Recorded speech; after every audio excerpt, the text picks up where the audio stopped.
Greetings and welcome, everyone. It's an all-you-can-geek movie cast. I'm one of your hosts, Jim Gass, joined by Mike Sneedy, So, Corey Feinsod, Heyo. and Tony Kokonakis. Yo. Welcome, guys. Welcome, listeners. Welcome, viewers. We're live right now, Twitch, Tuesday night, starting at 8 o'clock. We'd love you guys to join us for these live broadcasts if you can. We'll chat with you guys in the chat there. You can ask us questions during the podcast. We try to get to all of that. If you can't join the live broadcast, though, all content's over on YouTube. Be sure to subscribe there if you're watching this on YouTube. That helps us out. And all the audio stuff is still out there, too. So iTunes, the podcasts, Spotify, stuff like that, iHeartRadio, wherever you listen to your podcast, it should be there. If it's not, let me know. You can email us or whatever. You can actually contact us. How about you send us a message on YouTube? How about that if you don't see it? But anyways, folks, Moviecast. What have we been up to, guys? Mike, it's been a little bit for you. Anything recently you watched or no? I think How much? before I went on my ill-fated vacation, I watched the first 2 hours of Titanic with Ashley. Once it became a disaster movie, we stopped watching it. So I saw that part again. That's it. Okay. Tony, I know you've seen something this last weekend. So what did you check out last weekend? Yeah, I finally got to watch Superman. The layup? Yeah. Yeah. Yeah, I plan on watching that still, but I don't know when I'm going to get to it. yeah, it's good. I mean, Nice. overall, it's Thank you. it's good. Probably Okay. 7.5, I'd say. I'm firmly at the 8. Solid 8 is where I'm at for it. That's where I'm at. Yeah, I mean, whatever. It's spitting hairs. Yeah, I know. distance. You're not. I will say the Superman casting was great.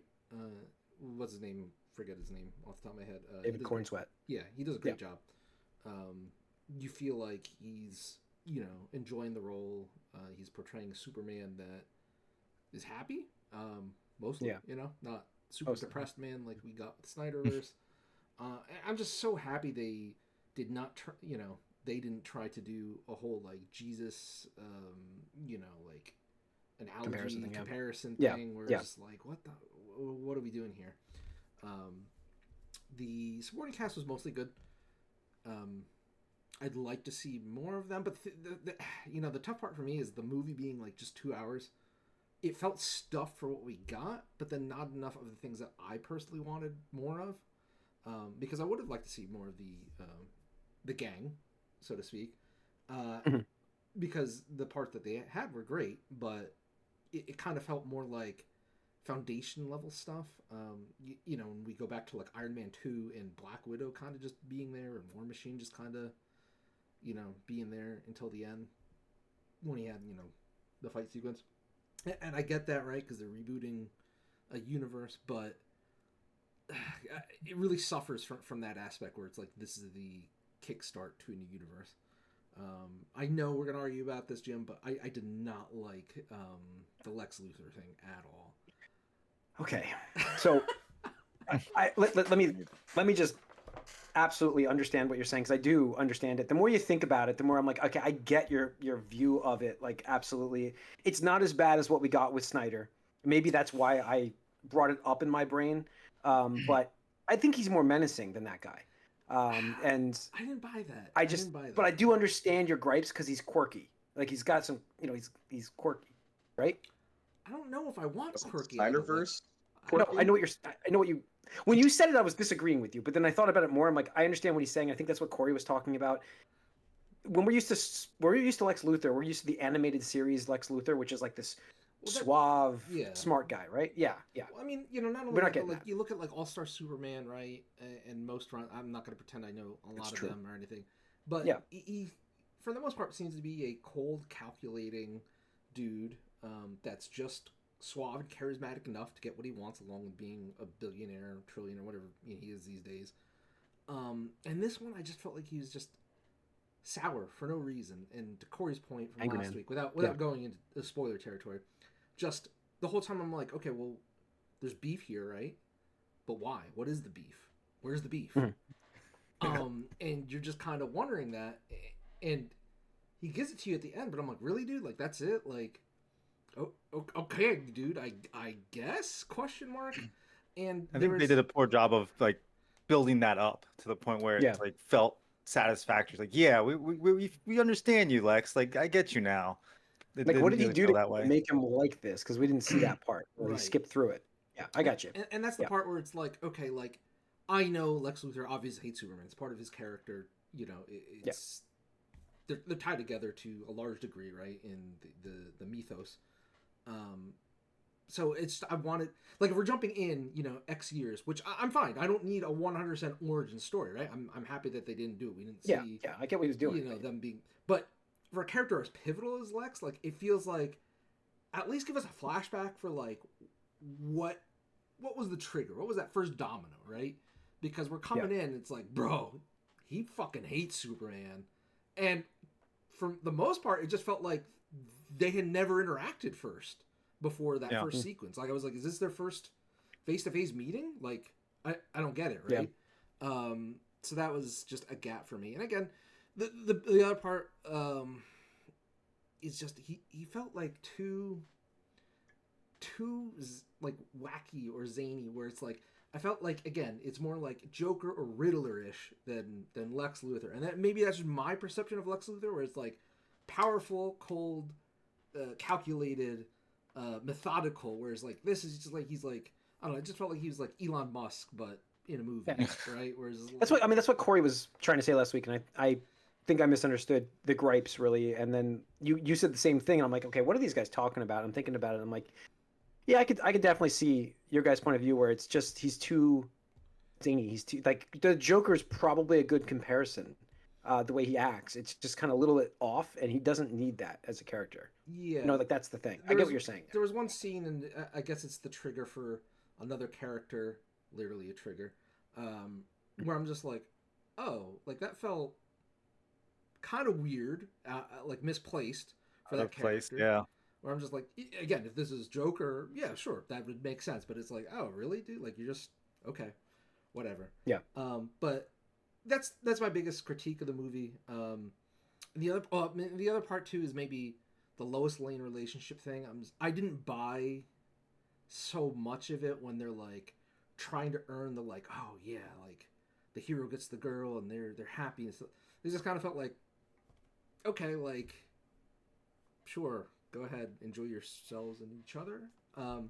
I will give kudos though to there's an interview where James Gunn said that one of the biggest risks of the movie was like a 12-minute talking sequence between who the major characters, and I'm not going to spoil that, but I did like that. I thought that was an interesting choice. It was probably the most what do I want to say? The most moral conflict rather than a physical conflict in the movie. So I did appreciate that. And it's like the most we get from one of the characters also. Yes. There's a lot of like, oh, here's a character show up for a couple minutes and that's it. Yeah. There's not much else for you to do. 100%. So yeah, overall, very, very good in a lot of aspects. Some of the other ones, and it's not like disaster level.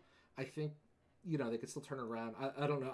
I could be in the minority on the Lex Luthor thing with Corey here. It could be just the two of us against the world, and that's fine. I am interested to see where they go next with, you know, the characters and whatnot. I just feel really weird about it going directly into Supergirl. I know what you're saying there, but like it's kind of weird. He's got something he's announcing. I'm guessing it's at Comic-Con next week. And he said he keeps referencing it's about Superman, but it's not Superman 2. And I'm like, and it's not World's Finest, and it's not, you know, he's like already debunked all of that, but it's not anything we can think of, he said. But it is the next movie, and it is, you know, Superman's a huge part of it. Well, it's the next movie with Superman. Yeah, it's the next movie dealing with Superman. He's a big part of it. And I'm like, okay, so I don't know where they're going with it. We'll find. Maybe this helps if he announces it next week for us. We can have the podcast and talk about it. I don't know if it'll be that early in the week, but maybe we'll hear about it. I don't know. I don't know. I know that it's a good launching point, pun intended there, for Superman, for the DC universe. And I liked Henry Cavill. I've talked about this on this podcast multiple times. I thought he was a great actor. I just feel like overall the source material that he kept getting, not even what he had beforehand, it just was constant, super depressed man, always downward. And to have a Superman in this movie that is a Boy Scout, that's the thing for me to hit. So, and that was enough to carry the movie. No, I'm very, very happy for you, Jim. Yeah. And I want to go see it again. I do want to see it again. So, I very much enjoyed this movie. You would see it in theaters? No, I mean the thing for me is like there's so much coming out. Like I'm seeing Fantastic Four Saturday, Yeah. and then I've got to like I got to give the Naked Gun group credit, by the way, folks. Like they are marketing the hell out of this. I'm hearing great positive like word of mouth right now on Twitter and people I know, and it is like I'm getting really hyped to see Naked Gun. And so I don't think I'll be able to go see Superman in the theaters at this point, unless it's like a discount movie or something. I've got nothing to do that day, which I don't know if that's going to happen. But I will definitely watch it again when it comes out at home, and I can stream it, and I will definitely watch it again because I do think it's a great rewatchable movie for me. And I know Corey had a completely opposite opinion on this, but I think this is a watchable movie to watch it again. It's not too long. It's bright. It's fun. That's what I thought. I don't think I'd like sit down and watch it actively, but I could definitely put it on and just have it while I'm like, doing my chores or dinner or whatever. Like that. Yeah, and so forgive me for not having been here before, but Corey, you flat out did not like this movie. I did not. Yeah, it wasn't what I wanted from it. We talked about last week, and Jim was very hyped and excited, and I was more of the devil's advocate in that sense. Okay. But like, if we want to give it a score, Jim, what you said, 8. Tony's at 8.75. I'd probably be at 6.5. Yeah, Corey ended this conversation last week saying he doesn't have to watch it again. He would never watch it again. I mean, I'd never seen Man of Steel more than once. I'm not planning on seeing this one more than once. I got you. So, anyways, yeah. Well, we'll see. Anything else, Tony, that you watched? I want to say there was something, but the worst part about this is I always forget something. But yeah. I get you. Like, on the spot, you're like, "Oh shit, this is what I watched." I know. I started watching this anime series called Apothecary Diaries, and it's I've seen. It's on Netflix. I've heard it. Okay, that's where I've seen it. Yeah, it's interesting where it's about this. It takes place in like feudal Japan, and it's about this young girl that probably teenager, right before teenage. She gets kidnapped and becomes like a servant girl at like one of these emperor's secondary palaces or whatever like that. And she was studying to be an apothecary like her dad, and it's about her being a servant girl, but then she's like too smart for her own good kind of thing, where it's like she's one of the only other servant girls that can read and or write. So like, they just come to her and be like, "What does this say?" And she's like, blah blah blah and whatever. And then eventually she figures out, like in just in episode 1, she figures out like some mystery about like an illness with one of the concubines, and because she fixes the issue, they're like, "Oh well, if you're capable of this, why didn't you speak up? Like, you're obviously better than just an ordinary servant girl." So the whole series is about her like having these episodes where it's like she figures out these random things with medicinal herbs and medicines and drugs, whatever. So it's pretty interesting. There's no like conflict. There's no fighting. It's not like a shonen type, and it's not an isekai. So it's different enough. Where I'm like, okay, I'll get into this. I'm only like 3 episodes in. Okay, cool. Corey, anything for you? Nothing new or exciting to speak of. So yeah, the only thing I watched this week. Sorry. Besides, you remembered? Yes, I finished Severance 2, season 2. Oh, dang! Nice. Yeah, that was season 2. You went through it. Yeah. Okay. Yeah. I'm happy, but I'm also a little mad because they did that thing where it's like it ends, and I'm just like, of course you weren't going to tell me. Of course you weren't going to fucking show me the resolution to this conflict. Now you're with us. Now you're one of us. Like, that's the thing I honestly hate about modern TV series. It's not enough. And I don't know if it's expected to come back next year, but like I know we've talked about it before. It's just like it would be one thing if these shows were renewed every year and it's like clockwork. They just move right into working on the next season. But when we're doing like 2 or 3 years between seasons, or Stranger Things, 5 years or 4 years between seasons, like get the fuck out of here, man! Like get the fuck out of here. Absolutely. And the worst part is you wait that long and you get 9 episodes. 10 episodes. Like it's just like, I get it. Like that's Mike. You talked about this. Was like, do you guys remember it used to be like 22, 23 episodes on TV? Yeah. They used to have a story to tell during those episodes. We got the whole story during that season, and then they gave us a thread for the next season. Right, a thread. That's what we used to get. And And we used to feel like it was a real long time to wait between May and September for the next season. Yeah. Like, oh, I have to wait so long to see how this comes back. And now, now we wait It's crazy. years. Yep. So I mean, really good. It's just I'm frustrated. It's like, oh god, like, I got you. just waited. But... I watched Dexter. Man. Dexter Resurrection. I watched. Why? The new series. I don't know. I got the urge to watch, so I watched the. This is the second reboot, right? Or second reboot. I watched the first one actually first. This last week, I watched. They had a reboot, not a reboot, like a soft reboot, sort of thing, where it was continuation of the story. I watched that, and that was a little bit. That was okay. Then I'm on to this show, which is kind of a continuation of that, and it's fine. It's okay. It's not like. It's Dexter. It actually feels like the original season. There's nothing wrong with it. It's just like. Doesn't have the charm of the side characters though of that first that show. I never watched any Dexter, and I'm not in that space. But wasn't the first reboot like the worst of these modern reboots? Jim, you're the only person I've ever heard enjoy the reboot. You're the only person. No, it's fine. That's what I said was okay. I was like, what? It was okay. No. Did I say it was great? No. Anything less than fine, better than shit. Yeah, I have heard that it's like the worst received. I don't know. I guess I got in the mood to watch that. I got in that mode, but I'm just like, I stand by my opinion. That's the first time I've heard somebody say anything positive about it, which is crazy. The biggest thing I did last week though to watch was not that. It was actually something hit me where I'm like, I'm gonna watch Infinity War and Endgame back to back, dude. And I did it 6 hours without anything else, no other context in the movies, you had nothing. 6 hours? It just feel nauseous just hearing that. You know, it helped. I forgot how long Endgame was. Holy shit! That last 40 minutes is like Lord of the Rings. By the way, it's over. The movie is over for 40 minutes of that movie. But, anyways, I have to tell you guys, they haven't made a movie like those. Movies are amazing, and you can skip everything and just watch those two, and they flow together perfectly. Yeah. And that's unbelievable storytelling right there. To have the other stuff happen, but not have to watch it. And that's where we got into a problem later on. I don't feel like they've bridged that gap between shows that people skip, but this they did. The only thing that was weird for people would be Captain Marvel. If you didn't watch that stuff, she shows up in Endgame, and it's like, okay, that's it.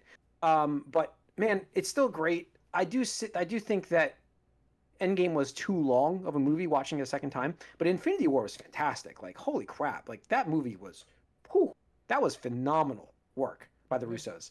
I remembered Endgame being more like the movie, but Infinity War was the movie. That was a great movie. That was like their your empire. That was their empire. It was fantastic. So it was cool to watch that back to back. Again, like it's on my screen. I can put it on at work and leave it on because I've seen it. That's the best thing about it. So I can get my work done while I'm watching it, and it's really good though. But there's still the portals opening at the end. It like still hits. It still hits great.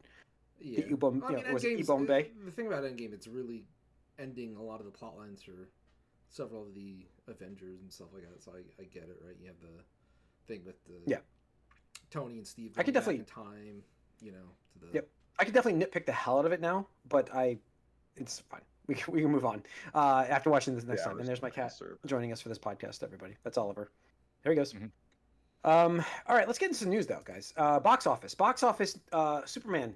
Talking about Superman, actually, it's done quite well in the domestic box office, actually. Did 58.5 million last week, which was a 53% drop, not in the 40s like you would hope. I was hoping for a 49%, but a comic book movie, I know. I was hoping it was going to do that, but 53. But I'll tell you what, it did it. I did it this Monday. This Monday is a 46%. It did 6.9 million, I think, this Monday yesterday, which is a record for a movie. But yeah, so it's at 236 domestic, 243 not domestic after yesterday, 173 international. See that number? 173. That is the problem. So it's at 416 worldwide. It looks like low sixes is probably a safe bet for this at this point, but we'll see. It really this is the week. This is the week for Superman. How much Fantastic Four cuts into it, and I've heard Fantastic Four is phenomenal. I'm like super excited for this movie. So I can't wait to go see it on Saturday. Like just looking at the list, we talked about Fantastic Four with like just it's 88% fresh right now on Rotten Tomatoes. If you look at the other ones, they were all in the 20s, and I think lower for F4, what the latest one they did, which was like I saw some 16%. Somebody was like, even if you added all 3 movies before this together, it doesn't equal this Rotten Tomato score for. Yeah, so super excited for that, and I do think it's going to cut into Superman quite a bit. Jurassic World was number 2. Smurfs was sent to die. You guys know there's a Smurf movie coming out? Yeah. Did 11 million. All that. I mean, I saw that it was coming out. Yeah. So, yeah, I don't know. But Superman, good numbers for it for a launching point. I think if it does anything above 550, I think you have to see it as a successful relaunch. But under that, I feel like it is a missed. I don't know, man. That's. You think 6?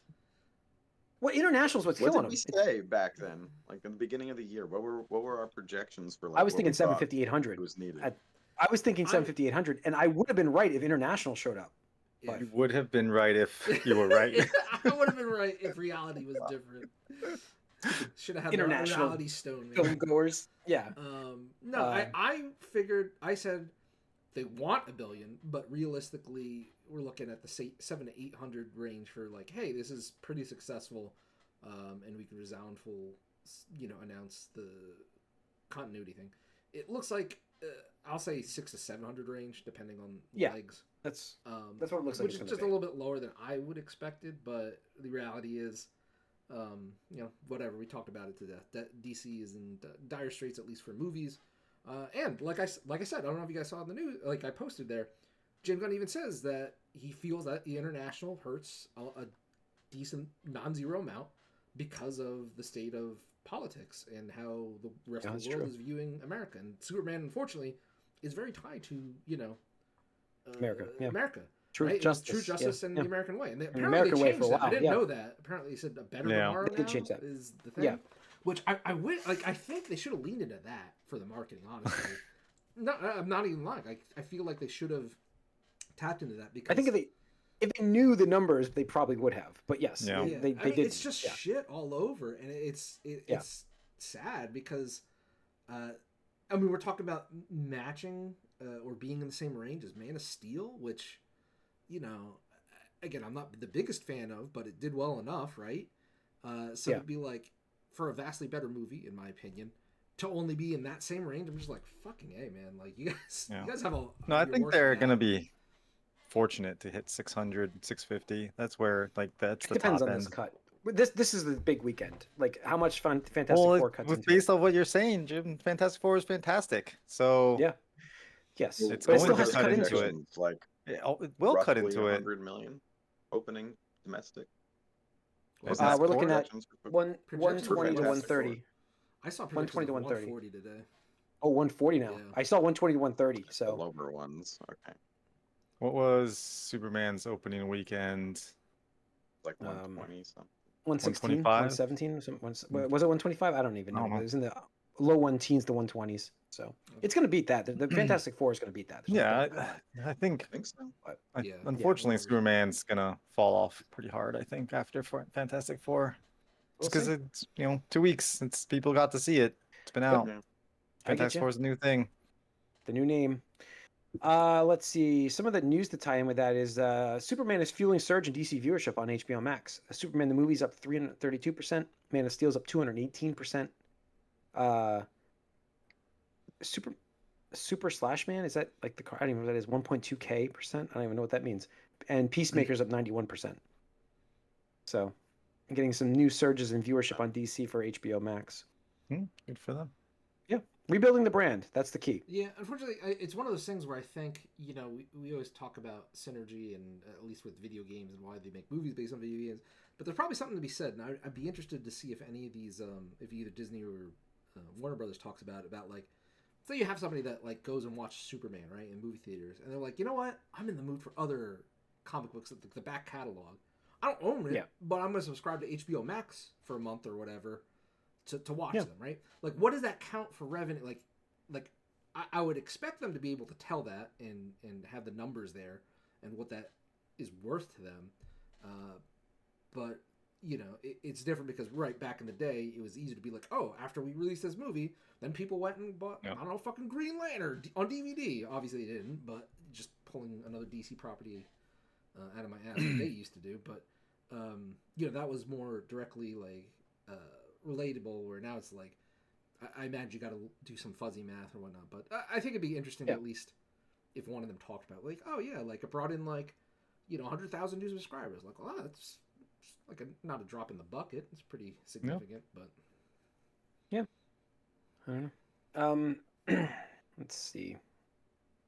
Other news: we've got Taika Waititi, our famous director, is going to be working on a new Judge Dredd movie. Fuck this guy. Well, the screenwriter is Drew Pearce, who did Mission Impossible: Rogue Nation and Fall Guy, which are great movies. Don't care. I mean, as long as Waititi is not writing it, I think you have a better chance of a good movie here. What does he add as a director, though? Weirdness. Like, I'm not excited about this. I mean, I'm not too excited either. I think the writer is more exciting than the director. I mean, I feel like they told the best Judge Dredd movie they could do last time. That was it. Like, there's not much you can do with this character. Karl Urban. Yeah, the Raid Judge Dredd was the best option they had. Or is this another reboot? No, this will be new. That's I think so it's weird. probably new. Yeah, it's a weird thing to like, because who's asking for it? Nobody. Yeah. Nobody. And I can't imagine. Yeah. They tried it twice and it didn't do well. And the Raid one was a good movie that was good. It was based on the Raid. You can't go wrong with it. But by the way, the trailer for Mortal Kombat 2 with Karl Urban as Johnny Cage is fantastic. Actually talk about that trailer. I'm excited to see how campy it looks. Yeah, it's definitely got the campiness. Yeah, but I thought it was great. It's doing what Street Fighter did. It's like enabling itself to be. It's not trying to take itself too seriously. You can see it. Yeah, I thought that preview was great. Yeah, definitely did a better job this time around with that. At least with the trailer. We'll see if the movie pans out, but the trailer definitely made me more excited to see this film. Yeah, so if you haven't seen that, go check out that trailer, folks, because I thought it was entertaining to get you a nice little starting point. Talking about Karl Urban, yeah, good tie-in, Corey, good tie-in. So, Mike, did you check out the trailer for that as a Mortal Kombat fan? I've seen like screenshots of it. I kind of, I've been a little disengaged lately. Yeah, I know. Yes. Peripherals. The little like disbelief, like the you have to suspend your disbelief here with Karl Urban because he's doing all these backflips and stuff. It's like, well, this guy's not doing that, but he definitely. I mean, I mean, listen, I always enjoyed the Mortal Kombat works when it's kind of funny and stupid. I think that's what they're going for here, for sure. You're supposed to laugh at the violence. This isn't like Last of Us, where it's just all. And I like trauma. that Cage is like a washed-up action star. He's at the tail end of his career at this point, and so it's interesting. He's going to be the main character. I like that much more than they did with Lewis, the unknown, or whatever. Whatever. Like he pops up for a second in the trailer, so he's back. But yeah, I guess he does have to be there again. Yep. So, just flipping back to DC real quick. The James Gunn has said that the DCU Batman will not be Robert Pattinson. He says Brave and the Bold and any additional DCU Batman movies will not release the same calendar year as Matt Reeves' Batman movies, which is fine because his movies take about 8 years to come out, right? So, but at this point, then we're not going to get the DCU Batman until what, 2029? Am I wrong? Like 2028? It's such a disaster. Well, when does the Batman come out? I mean, what would be crazy is if we get the other Batman before we get. Robert We might. Oh no, we can't. We can't. It would have to be filming now. Like it would have to be going now, for next year. Because Pattinson's was supposed to be this year. They'd have to what are you talking about, Jim? It's not going to be for like. It's like 2 years away still. 2027, yeah. And I'm saying it was supposed to be this year. Yeah. 2028, the earliest. Could you imagine them throwing a Batman cameo in something else, like a year before the? Well, maybe that's what the Superman thing is. We get Batman in that. How hard are you going to undercut that movie then? Like, why are we even making? It's going to be another Superman v Batman, or what? Batman v Superman. But would it be confusing for people going to the theaters? Like, if I was just the layman, like non-comic book like fan, you watch the Batman 2, and then you see another Batman movie next year. Like, already another Batman movie? Jesus. Because you don't know. This is what DC execs have been saying for years. It's why there was no Batman in Smallville or any of that other stuff forever, or Arrow. Can't confuse us dumb viewers by having two Batmen, and now there's got to be two Batmen supposedly. You keep saying, but I don't see how realistically you go. Right. If we say that this is the universe kicked off, even though I would argue Peacemaker probably started the new continuity, right, a year or two ago. You're gonna go 5-6 years into the continuity without introducing a Batman. That seems so fucked. Yeah, like, it does. It does. Well, I mean, like, just think about last regime with the DC characters. We got Harley Quinn a bunch of times. Yeah. No Batman. We got Aquaman twice with one Batman movie. Not even a solo Batman. Well, we got his Justice League, 2 Batman movies that he didn't get a solo movie. We got 2 solo Wonder Woman movies. We got 2 solo Aquaman movies, but we got a Flash movie. Like, but where's the solo Superman and solo Batman movies? Between those 2 characters, you had one solo film. They rushed to Justice League. I said that and I stood by that, and you guys fucking refuted me. Sorry, I'm saying it was at the time I was like, why try something new and different, and it could have worked, but it didn't. So it was bad, and I would have been right if I wasn't wrong. Exactly. If I had the Infinity Stones, I could be right too. But just saying, like, when you look back at it and just like think about this, there was a single solo movie for Batman and Superman combined. They just had one solo movie between those 2 characters, which is mind-boggling. Your 2 top guys. Yeah, and you get pathetic. Honestly, nothing. Like, yeah, yep. I mean, I will say historically they've had the most solo movies already. Like, sure. How much more do you need to see them be alone? So I don't know. It could have it could have worked, but it didn't. Yeah. Yep. Everything could have been, but it wasn't. It would have been good if it wasn't bad. But I mean, the thing is, like, I get what they're going for with, well, at least what he's saying for Brave and the Bold. It's like, it's going to do the extended Bat family, which at least hasn't been done on screen before, right? I'm not sure how comic fans feel about that. My limited interaction with it, it's like, okay, it's like interesting but weird. It's like, why are there like a dozen Bat family people, but and Gotham's still fucked up, but whatever. Well, the thing about that is you kind of need an old Batman for that to make it make sense. Yeah, he needs to go through a string of like 3 Robins. Yeah, so you had it with Affleck. You already did it. I mean, you're ready to go. Right. I don't know what the plan is here. So again, that's the thing is where, like, God, are they just gonna skip the origin of Batman again? Which I'm not necessarily. You have the Batman, so it's like, hey, just watch this movie. But that's the thing, right? Because like, what would you seriously retread origin again? But like at the same time, one of my criticisms of the Snyder Batman was like it was end of career Batman, where it's like all his stories seemingly were told, all his rogues are seemingly captured or whatever. And is that interesting? I don't know. I mean, well, it's not interesting when you don't have the Bat family around and more younger new generation, or you just don't, and you don't do Terry. God, so it's like, can you imagine though if they're like, oh, this is Red Hood, and it's like you're just supposed to grok that from like fucking like their conversation, like, hey, out of nowhere. Hey, remember when you died to the Joker and he beat you to death with a crowbar? Ha ha ha! It's like, what the like? I don't know. I think that's weird. Like, you could do that with Superman origin. You could do it with Batman or like solo Batman origin. You could do it with Spider-Man. But it just feels weird when you're trying to like introduce the other, like, what? Oh, it's like Damian, my son. It's like, what? Like, Batman fucks? Like, okay, sure. Who's his mom, right? Like, there's just so many questions I have, and I don't know. None of it seems good. I don't envy whoever's writing this, but sure. Sure, man. Yeah. All right. Before we move into the Marvel news, I've got one little blurb to talk about. Christopher Nolan's The Odyssey. I talked about it last week, how those tickets are going on sale for 70mm IMAX. Those tickets are pretty much sold out everywhere. I was gonna say, I said there's no way. Like, who's buying tickets a year in advance? Apparently, so a lot. People like Jim. 1.5 million IMAX pre-sales. Movie doesn't come out for a year. Those tickets are reselling scalpers for over $300. Crazy, absolutely crazy. The trailer was interesting. Yeah, absolutely. So it got Tom Holland and the Punisher. Yeah, we'll do $1 billion. John Bernthal. It will. Yeah. It will, absolutely. Let's move into Marvel. Kevin Feige was talking a lot recently. He talked about. He had a lot of stuff talking about. So let's kick it off with what he said in his latest interview.